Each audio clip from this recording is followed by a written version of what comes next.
Ça fait maintenant plusieurs années que les scientifiques sortent publiquement pour dénoncer les conséquences désastreuses qu'ont nos habitudes de consommation sur la planète Terre. Malgré tout, encore aujourd'hui en 2022, très peu d'entreprises utilisent des politiques d'emballage durable pour éliminer l'utilisation du plastique à usage unique, ce qui bien sûr remplit nos dépotoirs et pollue aussi nos océans. Vous allez le constater dans les prochaines minutes, mais les fausses croyances sont assez nombreuses concernant les habitudes écologiques, mais aussi, vous allez voir que ça pourrait être très payant de revoir ses habitudes de consommation. Mais avant toute chose, nous avons soulevé plusieurs interrogations que nous voulions clarifier. Comment se fait-il que les changements soient aussi lents avant de survenir? À qui revient la responsabilité de changer les choses pour le mieux en adoptant des politiques d'emballage durables? Est-ce que la faute revient aux consommateurs, aux multinationales ou plutôt aux instances gouvernementales? Pour faciliter notre analyse, dans ce long reportage qu'on vous a préparé, on a sondé la population sur ses connaissances et pratiques en ce qui concerne l'emballage durable.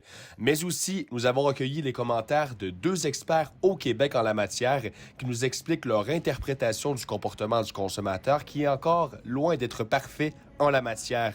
Étant nous-mêmes de jeunes consommateurs ayant très peu de connaissances sur le sujet, nous sommes allés s'informer sur les alternatives offertes à Sherbrooke pour changer nos habitudes pour le mieux.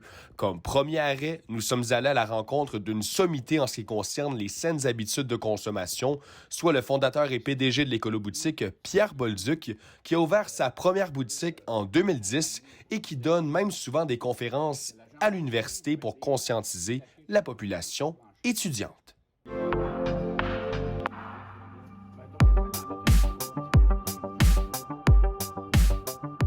Le consommateur fétiche qui vient ici, comment est-ce que tu pourrais le décrire?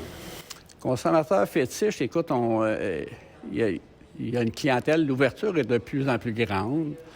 Naturellement, on a toutes sortes de types de gens. Il y a des gens qui vont changer pour une question de santé, parce que les gens ont des intolérances au niveau des produits conventionnels. Et il y en a d'autres, c'est vraiment une question d'environnement. Il y a des purs et durs qui sont vraiment à ce niveau-là. Au niveau de l'environnement, ils veulent absolument réutiliser le contenant. Puis il y a des gens qu'on voit qui ont réutilisé des centaines de fois le contenant, là, parce que nous, on colle une nouvelle étiquette à chaque fois qu'on fait du vrac, là. Mais notre clientèle, c'est une clientèle essentiellement de femmes, parce que je pense que les femmes, c'est eux qui prennent la décision au niveau tout ce qui est entretien de la maison, mais tu sais, c'est beaucoup plus vaste que ça aujourd'hui, là, ce qu'on a ici. Mais on a autant des hommes qui viennent magasiner chez nous. Notre clientèle, c'est du 35-45 en moyenne, mais on a des gens de tout âge. On a des jeunes, on a des gens qui sont à la retraite. Il y a des gens qu'aujourd'hui, on voit qui sont à la retraite et qui font un premier geste. Donc, ils ont une influence en quelque part par rapport à soit les petits-enfants ou les enfants. Mais c'est quand même assez varié, puis c'est toujours curieux. On a de la nouvelle clientèle à tous les jours. Donc, on voit qu'il y a quelque chose qui se passe là, par rapport à ça. Une fois que les gens ont pris cette habitude-là, de revenir en arrière, ça ne marche plus. Il y a quelque chose dans leur cerveau qui se développe qui fait « non, non, ça n'a plus de sens ». Puis on le voit, là, moi, ça fait des années que je prône pour ça, pour le réemploi, puis mon bac de recyclage, chez nous, se remplit pas souvent, là. De plus, nous avons pu s'entretenir avec la responsable du marketing et des communications chez Total Pure Fabrication, Jennifer Hudson, qui maîtrise le sujet sur le bout de ses doigts. Pure s'assure de faire une distribution zéro déchet et collabore avec Pierre Bolduc depuis maintenant plusieurs années. C'est la beauté que j'ai appris par les réseaux sociaux, c'est qu'on peut aller s'entourer de gens qui vont juste communiquer leur quotidien de façon simple et de faire comprendre aux gens que c'est pas plus compliqué de traîner ton sac réutilisable. Puis tu le savais peut-être pas, mais il y a une station à 2 minutes à pied de chez toi. Fait que c'est là aussi souvent, c'est ce qu'on encourage. Puis malheureusement, la pandémie a eu des hauts et des bas pour nos magasins. Mais depuis quelques mois, c'est une baisse de 30 dans les épiceries zéro déchet présentement. On a un travail d'éducation qui se fait de jour en jour. On est tout le temps en train de parler aux gens justement par rapport à ça. Les gens, une première fois, il faut les prendre où ils sont rendus. Quand ils rentrent, on les prend par la main. Puis souvent, ils vont commencer par un produit, mais après ça, ils vont intégrer d'autres choses. Quand les gens ont pris confiance en un produit, puis qu'ils voient que ça fonctionne, ils disent, Colin, il doit y en avoir d'autres qui sont bons. Puis toi, Henri, t'as trouvé ça comment, l'Écolo-Boutique, tantôt? Pour vrai, moi, j'ai trouvé ça vraiment nice. On est arrivé là, l'employée qui nous a accueillis était super accueillante. Elle nous a présenté les produits, elle nous a fait un tour du magasin. Elle nous a présenté toute la grande sélection de produits, d'articles de ménage pour se laver le corps, pour laver la maison. Ensuite de ça, j'ai trouvé vraiment que le magasin était professionnel, le magasin était bien organisé, c'était facile de faire son magasinage, les prix étaient bien écrits, les étiquettes, c'est grand, c'est lisible, on peut voir les ingrédients qui sont dans les produits. J'ai trouvé ça vraiment cool. Moi, je pense que c'est digne d'un magasin traditionnel dans le sens du professionnalisme du magasin.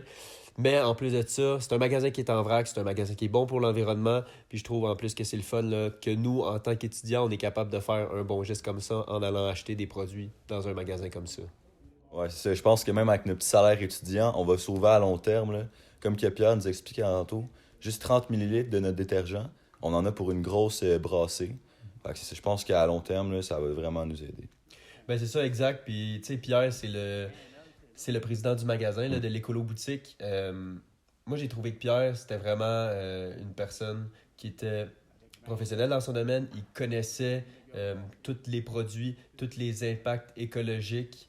Il a été capable de nous présenter, je pense, une dizaine de produits, nous dire comment c'est meilleur que les produits qui sont habituellement sur les tablettes là, dans les magasins où est-ce qu'on va acheter régulièrement nos produits. Il nous a montré comment c'est peut-être même plus performant et moins coûteux, là. Donc ça, c'est des choses que c'est pas tous les gens qui connaissent. Parce que c'est pas des informations qui sont écrites dans les journaux tout le temps. Il faut que tu ailles un peu chercher ces informations-là. Puis tu vois vraiment que c'est quelqu'un qui veut faire avancer ce mouvement-là. C'est ça. Fait que, C'est ça que j'ai trouvé le fun de Pierre. Tu le vois que c'était un gars qui voulait pas juste faire ça pour l'argent. Ça fait 20 ans qu'il est dans ce domaine-là, puis c'est vrai, tu vois qu'il veut vraiment faire un changement. Écoute, même durant le temps de COVID, là, eux, ça allait pas bien leur affaire, mais ils ont pas abandonné. Ils ont continué, puis là, ça va mieux leur affaire. ben c'est ça, exact. Puis comme tu disais, en tant qu'étudiant, tu sais, on veut acheter des affaires qui se font vite. On veut acheter des produits peut-être en gros pour que ça nous revienne moins cher, mais le problème avec ça, c'est que souvent, ça vient avec plus d'emballage, puis sûrement, c'est trop d'emballage, trop de plastique, même des choses qu'on met au recyclage, mais qui finissent finalement au dépotoir. Ben là, en ayant des magasins comme ça, ben nous, ça nous permet d'avoir une option qui est encore moins coûteuse, mais plus durable. Puis en tant qu'étudiant, comme on t'a dit tantôt, là, c'est assez avantageux. Yes. Écoute, ben, tu sais, nos produits qu'on a achetés tantôt, on va-tu les essayer? Voir si c'est vraiment 30 millilitres pour faire une grosse... Ben c'est ça, moi je pense que c'est une bonne idée. On pourrait aller l'essayer. Tu sais, on a acheté le produit pour faire la lessive. Ouais. On va pouvoir essayer, comme Pierre nous a dit, avec les quantités, avec la petite coupe et le comparer avec les produits qu'on utilise habituellement. Et on va pouvoir en plus faire avec le savon à main et le savon pour se laver le corps. Ça va être, je pense, super intéressant là, de tout montrer à tout le monde comment ça fonctionne, puis comment, avec une petite quantité, on arrive au même résultat qu'avec un produit traditionnel avec beaucoup plus de quantité. Ben c'est ça, Benny, check. Check, c'est quand même fou parce que si on regarde ici, nous, le produit qu'on utilise habituellement, c'est le Tide, OK? Ouais. Le Tide, on l'a payé quoi? 10-12 $. On a 12 capsules. Le Tide ici, il nous dit que pour une grosse brassée, comme on fait habituellement, ça nous prend 3 capsules. Ouais, dans le fond, on a 4 brassées en tout. Pour 12 $. Plus ou moins, 4 brassées. Ça, c'est 3 capsules. T'as-tu vu la grosseur de ces 3 capsules-là? Ouais. Maintenant, on va regarder le produit que Pierre nous a conseillé. Donc ça, c'est le détergent à lessive de Pur. C'est un détergent à lessive de 3 litres. Ici, il est marqué environ 120 brassées. Puis pour des régulières là, qui sont un peu plus grosses, 75. C'est un produit qui est fait sans produits chimiques là, comparé à... aux produits Tide. Puis en plus de ça, 3 litres, Pierre nous a dit que pour faire une brassée, ça prend juste 30 millilitres. Fait qu'on fait beaucoup plus de brassées pour beaucoup moins cher. Parce que ce produit-là, on l'a payé 15 $. Il est en rabais, là. Habituellement il est 20 $. Mais justement, on voit que pour beaucoup moins de quantité, on arrive à un beaucoup plus gros résultat. Ouais. Ça, Pierre nous l'a expliqué en fait, c'est à cause que c'est parce que les compagnies comme Tide vont aller diluer leurs produits, donc rajouter de l'eau, parce que les gens, selon eux, quand ils en mettent plus, bien, ça fait que le produit est plus efficace. Ah ouais. Mais ça, c'est pas vrai, parce que le produit ici, il est plus efficace, parce qu'il est plus concentré, sans produits chimiques, des produits naturels, puis il revient moins cher. Donc pour la majorité des consommateurs, c'est sûr que c'est encore plus avantageux. Puis en plus, avec le vrac, c'est pas compliqué. la prochaine fois qu'on va y retourner, nous, on va ramener notre bouteille, on va demander qu'ils nous la remplissent, puis ça va coûter encore moins cher que le tide. Ça, je pense qu'on va sauver 4 $ de moins parce qu'on n'a pas à payer la bouteille. Ben exactement. En plus de ça, là, on n'aura pas à payer la bouteille parce qu'on va pouvoir réutiliser le contenant. Puis même, comme Pierre nous avait dit, je crois qu'il connaissait une fille qui était rendue à la 400e fois qu'elle réutilisait sa bouteille. Là. Fait qu'on on économise un 4 $ à chaque fois qu'on va aller le réutiliser. Je pense pas que c'est juste pour l'argent, aussi ça va être pour l'environnement. Là. Ben exactement. Aussi pour l'environnement, ça fait un grand 400 impact. fois, c'est un 400 fois qu'une bouteille se ramasse dans nos poubelles. Ben exact. Tu sais, nous, on connaissait pas trop ça avant. On est des étudiants.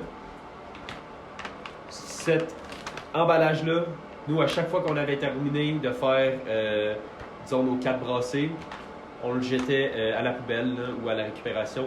Mais ça se ramassait quand même dans la terre, puis c'était pas bon pour l'environnement. Puis en plus de ça, ben, il y a des compagnies qui ont produit cet emballage-là. Fait que c'est pas un emballage qui est durable comparé à l'emballage de pur qu'on va pouvoir réutiliser à l'écolo-boutique. Nos produits sont plus concentrés. Donc, on a moins de liquide à transporter. On les vend en vrac aussi également. Au niveau du vrac, tu fais un réemploi, ce qui est encore plus économique. Je veux dire, notre produit, ça revient au sous la brassée. Quand on fait un calcul, même chez Costco et tout ça, ils sont pas mal plus élevés que ça au niveau de la brassée. Puis souvent, les gens ne respectent pas le dosage. Au niveau de la performance du produit, au niveau de la réaction, au niveau du corps cutané, tout ça, les gens retrouvent, ils n'ont pas de problème de démangeaison ou autres. Et quel serait mon dernier argument? Bien, bon, on a parlé de prix tantôt, là, mais au niveau de ça, mais le dernier argument, c'est fait au Québec. Les gens recherchent beaucoup un produit qui est fabriqué au Québec. Là. Ça, c'est vendeur. Présentement, les gens ont tellement de défis. Tu sais, c'est ça qui est difficile, c'est que hey, moi, je n'ai pas le temps de penser à l'environnement. J'ai de la misère à payer mon bill à la fin du mois. Tu sais, il y a ça aussi. C'est juste que les gens ne réalisent pas à quel point c'est économique et écolo. Puis aussi, comme on peut voir, là, côté plus emballage, ici on peut voir sur l'emballage de Tide Pods que tous les ingrédients sont petits. C'est pas fait pour que le monde y veuille le lire. Mais si on va ici sur l'emballage pur, c'est beau, c'est éclairci, c'est épuré comme emballage. On peut tout voir. C'est pas tout. Le monde va le lire pour vrai, là. Ça ne tente pas de lire une affaire long même. Il y a une loi sur l'étiquetage pour les produits cosmétiques que tu es obligé d'inscrire tous les ingrédients. Pour les nettoyants, il n'y en a pas de loi.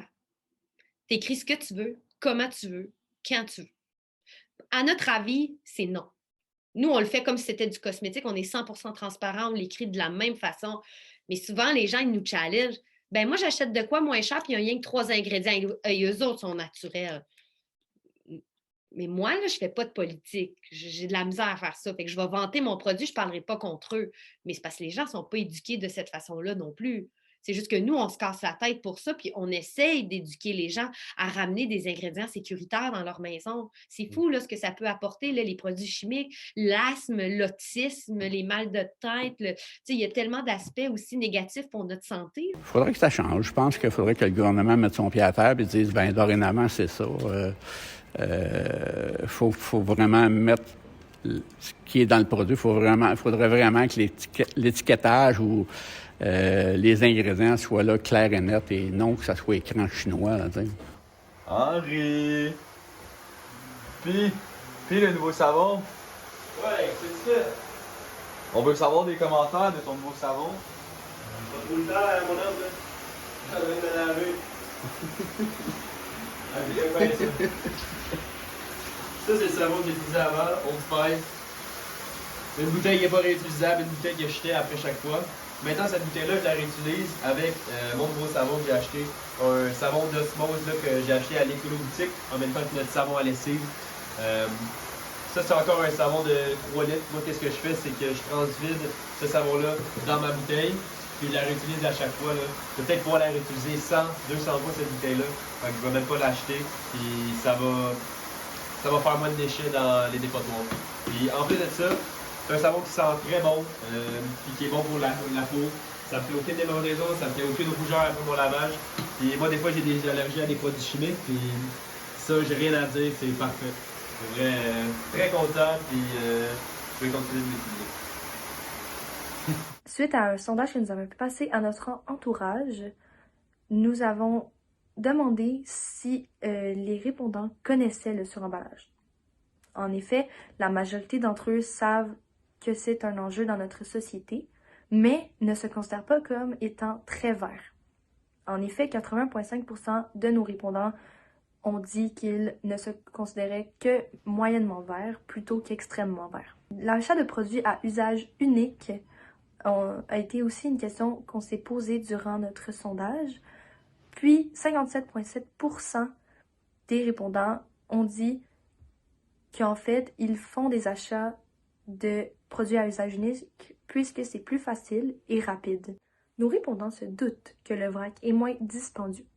Cependant, ils ne changeraient pas leurs habitudes suite à une augmentation de prix des produits puisque la majorité de nos répondants étaient des étudiants.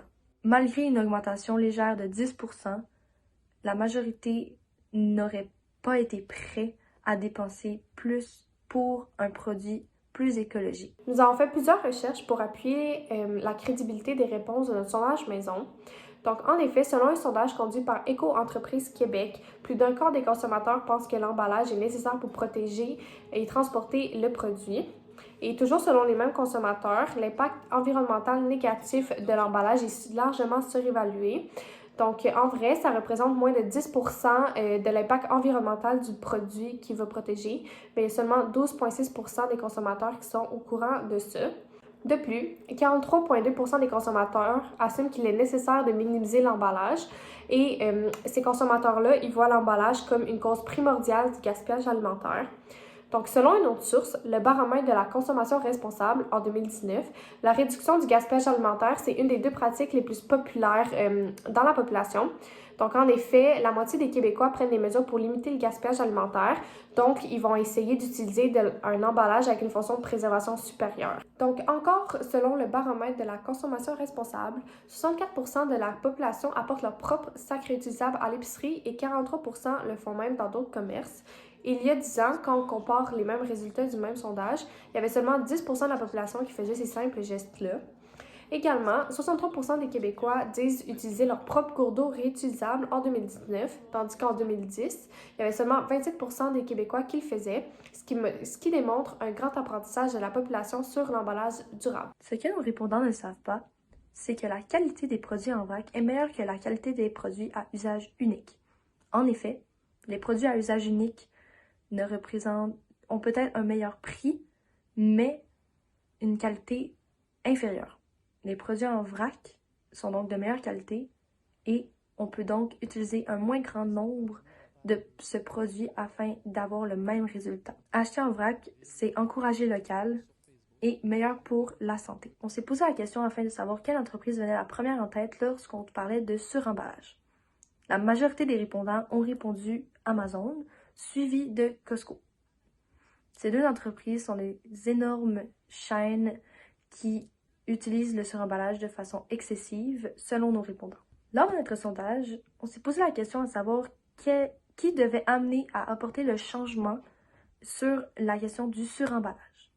La plupart de nos répondants ont répondu que le gouvernement devait mettre en place des lois, puis les entreprises devaient faire plus d'efforts afin de minimiser leur suremballage. Tu sais, quand la machine Amazon fonctionne bien, fait de l'argent, que le consommateur est content, pourquoi il se renouvellerait s'il ne se fait pas challenger?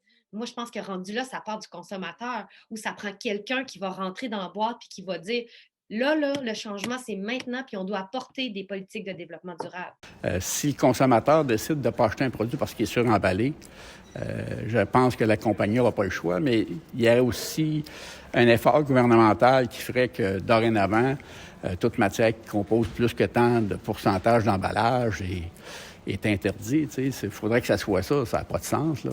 Donc, depuis la pandémie de la COVID-19, on a vu une expansion du commerce en ligne qui est extrêmement importante. Donc, les gens ont commencé à commander des produits de consommation courante en ligne ainsi que des repas prêts à cuisiner pour éviter de sortir de chez eux. Et on a également vu dans différents clips du vidéo qu'une des grosses composantes du suremballage de produits de consommation, ça vient des commandes en ligne. Donc, la fabrication d'emballage, ça requiert évidemment des matières premières et l'énergie, en plus d'émettre des gaz à effet de serre.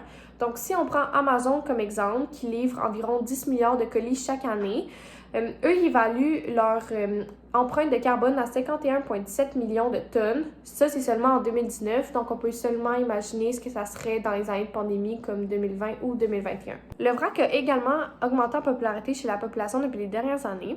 Cependant, selon le Conseil national zéro déchet, l'empreinte de carbone de certains emballages alimentaires est négligeable comparativement à celle engendrée par les aliments qui, non emballés, vont dépérir plus rapidement. Selon l'observation de la consommation responsable, 68% des Québécois considèrent qu'un emballage secondaire comme la boîte qui va venir protéger une crème pour le visage, c'est automatiquement synonyme de suremballage. Par exemple, il y a plusieurs emballages qui ont comme mission première de protéger les produits contre l'humidité, la lumière, les gaz, les bactéries, les fuites ou même l'évaporation. D'autres vont aussi venir tenir en compte l'abri des vols. Ils vont venir faciliter la manutention et leur entreposage. Et en plus, ils vont permettre l'affichage d'informations obligatoires comme la valeur nutritionnelle. Donc, même si l'emballage est éphémère, sans eux, il n'y aurait pas de commerce parce que les clients ne sont souvent pas au courant de ce qui se trouve dans l'emballage. Donc, il n'y aurait pas de vente.